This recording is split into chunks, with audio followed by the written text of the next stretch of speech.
Are you currently applying to medical school and haven't gotten any acceptances yet? Are you worried about what you should be doing at this point? Well, if either of those answers is yes, then you came to the right place.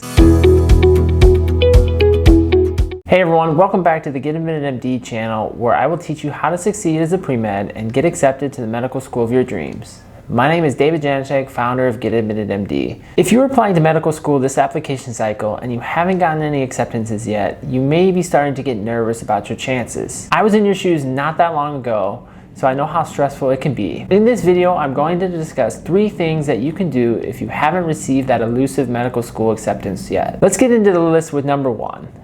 You can wait a few more weeks to see if an acceptance comes your way. While it's already the end of January, that doesn't mean that all medical school acceptances have gone out yet.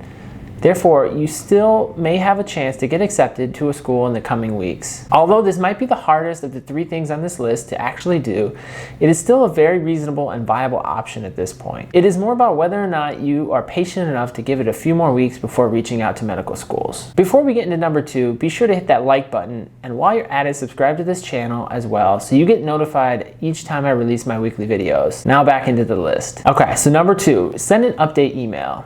If you haven't sent one already, now is a great time to reach out to the medical schools that you interviewed at if you haven't heard back from them, to inform them of any updates to your application or just your continued interest in their school. The trap that many applicants fall into is that they focus too much on asking the schools where their application sits in the process. While this may seem like an acceptable thing to do, imagine the admissions staff at that medical school and how many emails they must get asking them about their application. Instead, if you want to provide them with an update and express continued interest in their school, these emails can come off in a much better light. You may be asking yourself, what should I write the update email about? There are a few options for crafting these emails, but it does take some practice. Some basic ideas can include new activities that you have started since the application was submitted, updates on previous activities that you did list on your application, or a brief paragraph regarding what makes their medical school a place that you want to continue your education at. If you have personal reasons for wanting to attend that medical school, this is a great time to mention these. For instance, if you have family in the area or other personal connections,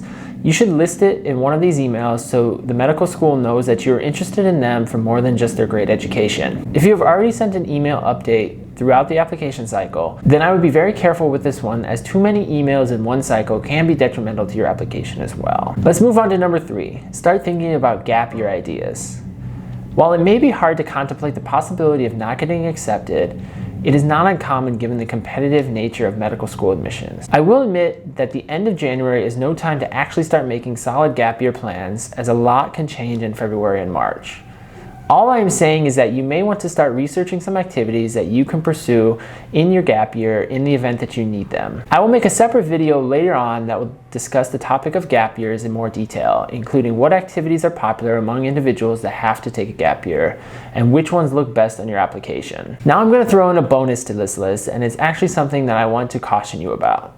If you are still waiting to hear back from medical schools that you interviewed at, I would avoid reading Student Doctor Network for that specific medical school until you hear back from them. While I will admit that SDN can be a great resource for a lot of things, it can lead to more anxiety and worries at this time of year when you may be waiting to hear back from medical schools. Well, that's all I have for you today, but I hope you learned something about how to handle the situation of not having any acceptances at this point in the application cycle. As always, leave a comment below to let me know if there's a topic that you want me to make a video about, and I'd be happy to discuss it.